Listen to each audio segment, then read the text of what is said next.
Greetings, this is Atmaboda. Today is January 2nd, 2022. The title of today's podcast is You Are Either Shining Every Day or You Are Not.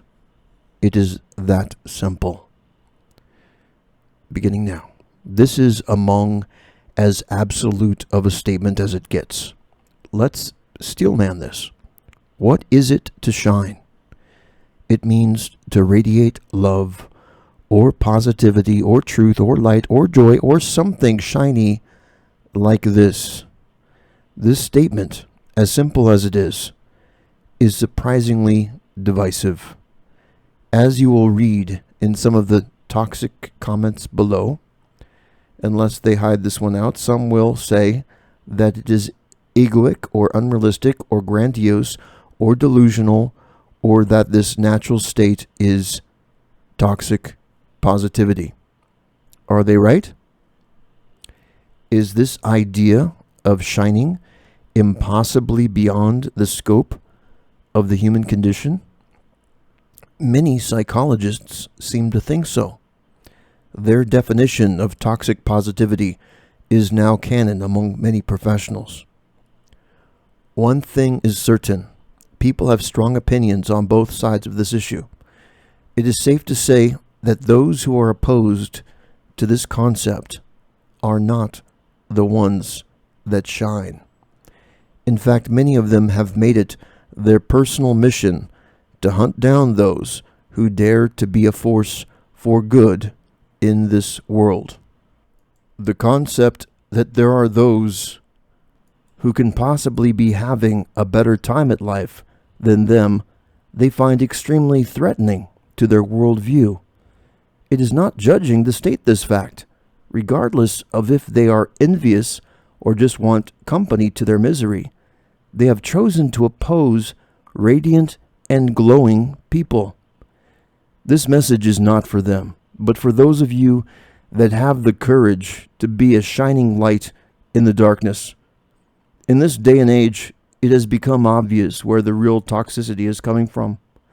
Toxicity is not from those who stubbornly choose to blossom, radiating a fragrance of love and truth, but the stench comes from those who are vocal in opposition to it.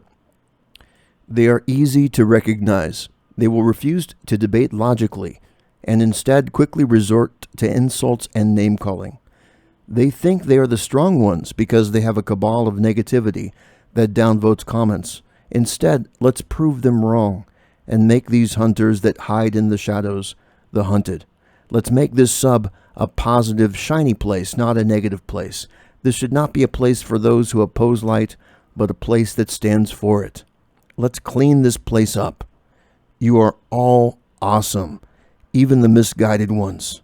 That spark will kindle in everyone, but some people take more time.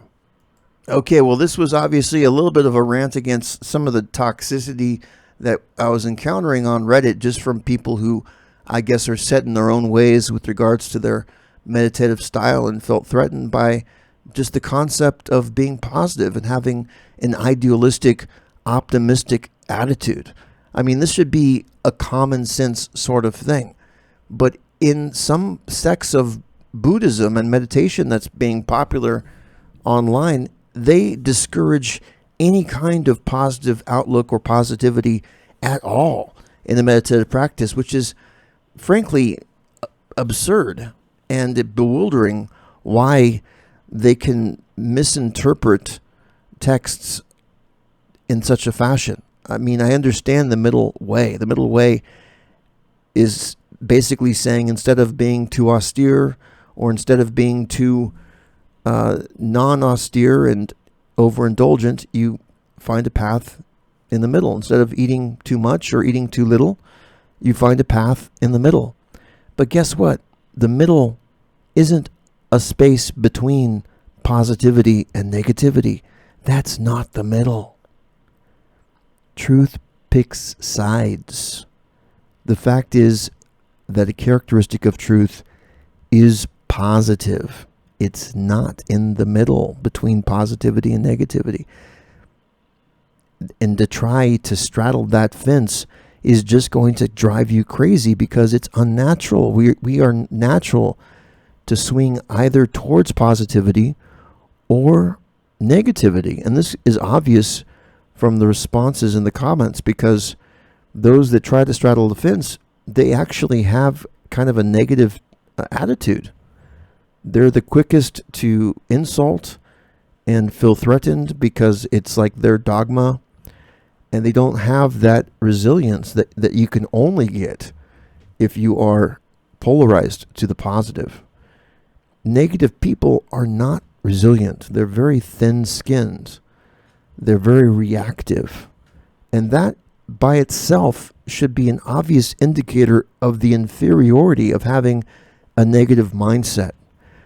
In order to be liberated, it's common sense that you first should be independent, because you can't be liberated if you are so easily triggered by any outside circumstance or event.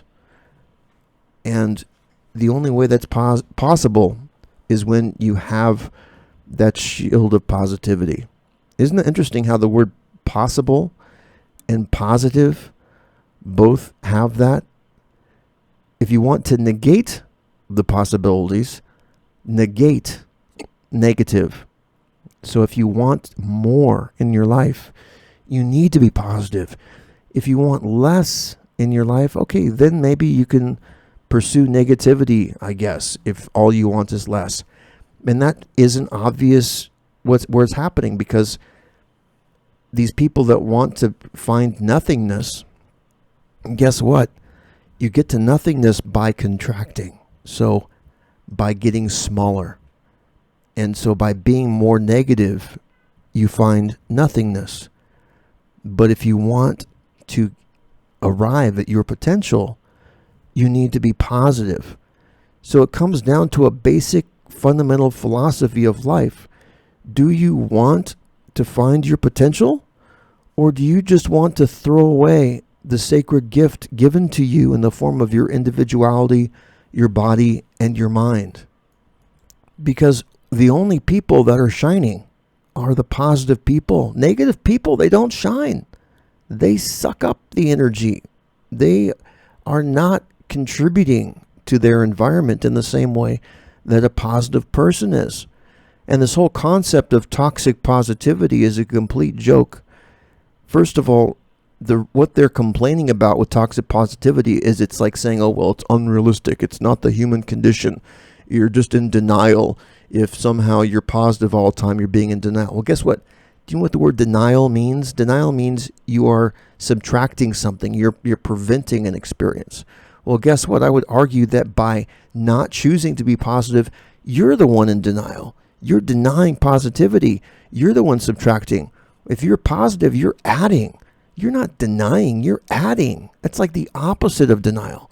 So this whole clown world that we're living in right now is on its head in terms of getting these basic fundamental principles and facts completely wrong.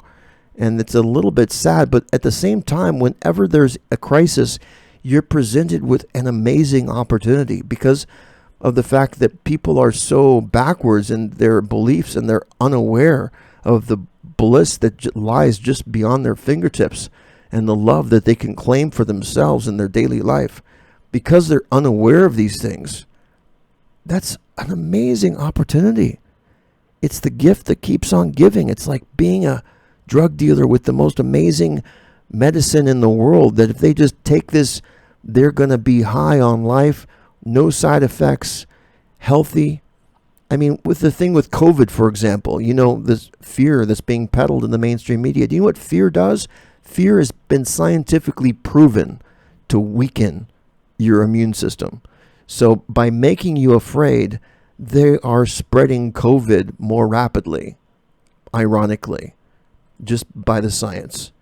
If you want to build up your immune system, you want to have a more positive attitude, a more idealistic attitude, a can-do spirit, and a zest for life, you know, that sort of exuberance from within, that vitality, that spontaneity. If you look at a young child, young children are some of the most immune from COVID, right? Well, what's a characteristic of these children? they are full of life. They're full of positivity. They're full of spontaneity. They're not so obese and unhealthy with negative, pessimistic attitudes. No wonder the COVID is not affecting children. They have this natural immunity built up through their attitude. So let's just go back to the title. You are either shining every day or you are not. It is that simple. And that's how simple it is.